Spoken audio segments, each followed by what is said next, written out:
Hello दोस्तों, कैसे हैं आप सभी लोग। आई होप आप सब लोग अच्छे होंगे और आपका परिवार भी अच्छा होगा। दोस्तों, अभी देश और दुनिया में जिस वायरस का प्रकोप है, इसका नाम लेने की जरूरत नहीं है भाई, आप सब जानते हैं।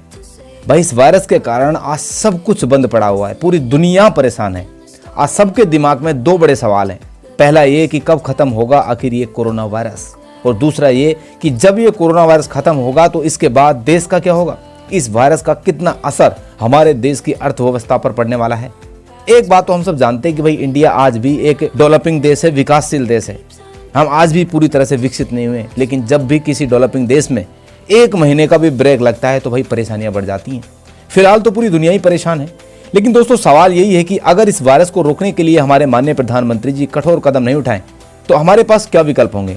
क्या वायरस को इग्नोर करके काम करते रहेंगे? अगर ऐसा होता ना तो देश ही कुछ दिनों बाद काम करने लायक ही नहीं बचता। तो इस लिहाज से जो निर्णय लिए गए वो बिल्कुल सही निर्णय थे।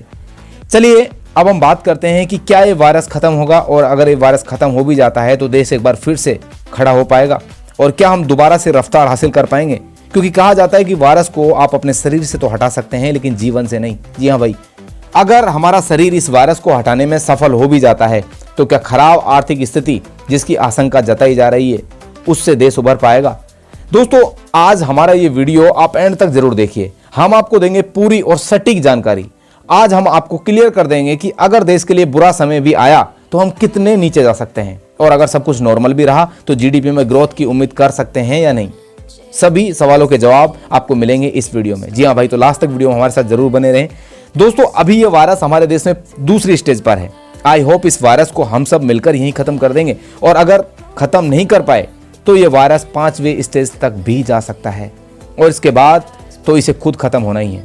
तो अब देश के साथ दोस्तों 5 चीजें हो सकती हैं जिसे आप ध्यान से सुनिएगा। नंबर 1, देश का मार्केट प्रोग्रेस कर सकता है। इसका मतलब ये हुआ कि अचानक मार्केट में बूम आ जाए, यानी मार्केट अचानक ग्रोथ कर सकता है।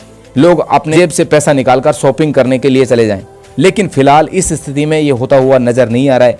लेकिन अगर किसी देश की इकोनॉमी के साथ दोस्तों ऐसा हो सकता है चमत्कार, तो वो सिर्फ हमारा अपना देश भारत है। नंबर 2, देश का मार्केट स्टेग्नेशन पर रहेगा, यानी इस महामारी के बाद अगर हम जहां थे वहीं रहे तो भी दोस्तों विनर बन सकते हैं। इसका मतलब इस लॉकडाउन से हमारे ऊपर ज्यादा असर नहीं पड़ा, तो देश के लिए नॉट टू वरी। नंबर 3, देश में आएगा रिसेशन।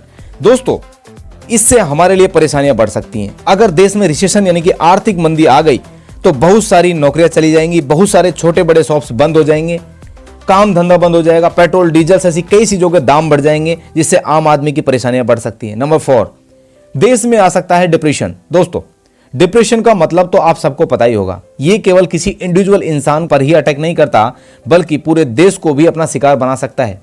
इकोनॉमिक डिप्रेशन का मतलब होता है सभी काम धंधे एक साथ बंद हो जाना, भुखमरी जैसी हालात, यानी लॉकडाउन के बाद सब कुछ सेट डाउन, और आपकी हिम्मत ही नहीं हुई कि दोबारा से आप अपने काम को स्टार्ट कर सकें। इसका फर्क सिर्फ आपको ही नहीं बल्कि उन सबको पड़ेगा जो आपसे अटैच्ड हैं। इस स्थिति में देश का उभरना दोस्तों मुश्किल हो जाता है। नंबर 5, क्या हम भी स्पेन और इटली की तरह डीप डिप्रेशन में जा सकते हैं?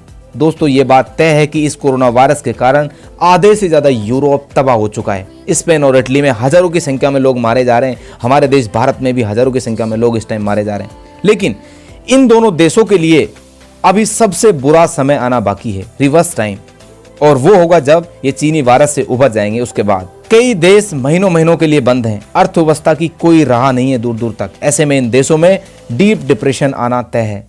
तभी तो हमारे देश के माननीय प्रधानमंत्री जी सबके सामने हाथ जोड़कर कह रहे हैं कि प्लीज आप अपने घरों पर ही रहिए। और मैं हाथ जोड़ के प्रार्थना करता हूं कि आप इस समय देश में जहां भी हैं वहीं रहे। अगर हम सब ने इस सेकंड पड़ाव को पार करके इस वायरस को उखाड़ फेंका तो इस स्थिति में जाने से बच सकते हैं। ये थी वो 5 चीजें जो हमारे देश के साथ हो सकती हैं। अमूमन किसी भी देश के साथ इन 5 में से एक का तो होना भाई तय है, लेकिन आज मेरा फोकस इस वीडियो में है सिर्फ हमारे देश यानी कि भारत के ऊपर। तो चलिए दोस्तों, आपको सरल भाषा में समझाता हूं ताकि आप बेहतर तरीके से इस चीज को समझ सकें कि अगर देश बाउंस बैक करता है तो कैसे हो पाएगा। इस ग्राफ के जरिए समझिए। V4 होता है विक्ट्री, यानी कि जैसे हम नीचे आए वैसे ही हम ऊपर भी चले जाएं। ऐसा क्यों भाई, इसका पता नहीं, लेकिन मुझे ऐसा लगता है कि भारत के साथ ऐसा ही कुछ होने वाला है और डबल स्पीड से हम बाउंस बैक हो जाएंगे। और यह है U, यानी कि अल्टीमेट। जी हाँ दोस्तों, अगर इंडियन मार्केट ने यू शेप की तरह बिहेव किया तो इसका मतलब है मार्केट नीचे आएगा, कुछ दिन ग्रोथ धीमी रहेगी और फिर अचानक ग्रोथ मार्केट में आपको देखने को मिलेगी।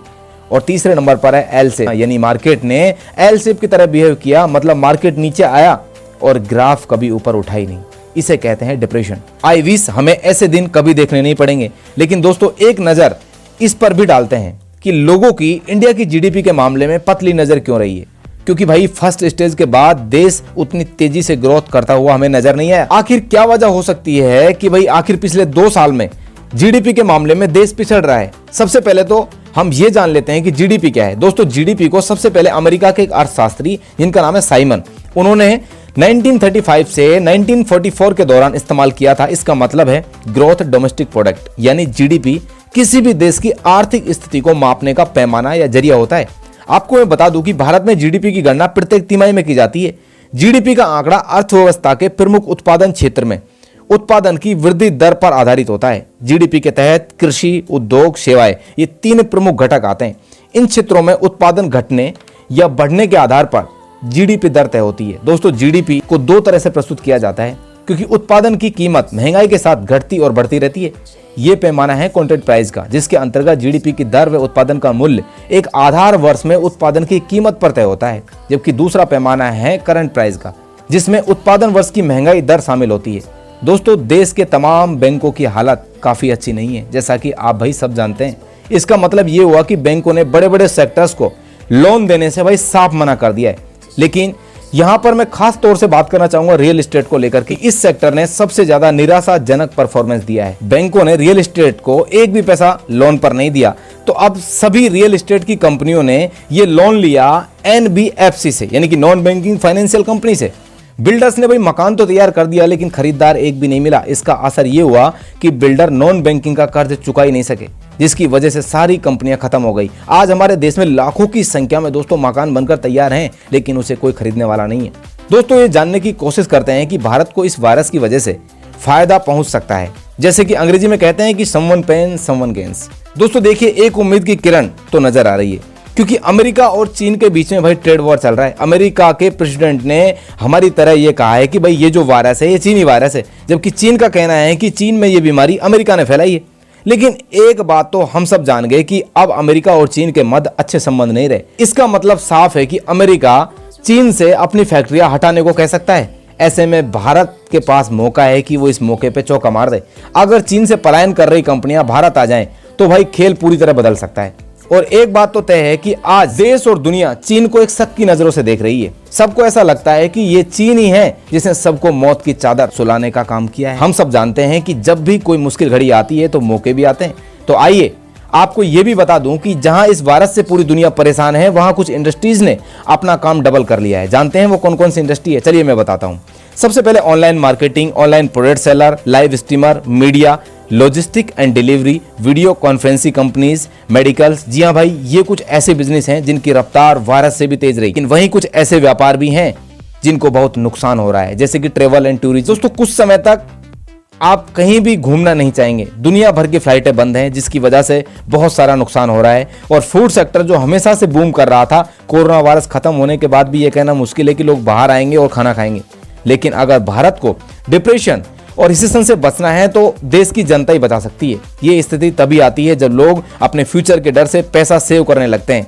लोगों के मन से भय हट गया तो लोग मार्केट में पैसा लगाएंगे और देश को बचाएंगे। लेकिन अगर लोगों ने पैसे दबा लिए तो हालात बहुत ज्यादा खराब हो सकते हैं। तो दोस्तों आज के वीडियो में हमने पेश किए कुछ अनुमानित तथ्य, जिससे आप अनुमान लगा सकते हैं कि आने वाले टाइम में क्या क्या हो सकता है हमारे देश के साथ। इस विषय पर आपकी राय क्या है, कमेंट करके हमें जरूर बताएं। वीडियो भाई अच्छी लगी तो इसको लाइक और शेयर जरूर करें। अगर ऐसी मजेदार वीडियोस देखना चाहते हैं तो हमारे चैनल को सब्सक्राइब करें। बहुत जल्द मिलूंगा आपसे अगली वीडियो में, लेकिन अपना बहुत ख्याल रखिए, मास्क लगाइए, हाथों को बार बार धोइए। टेक केयर, जय was wrong to say I wouldn't change.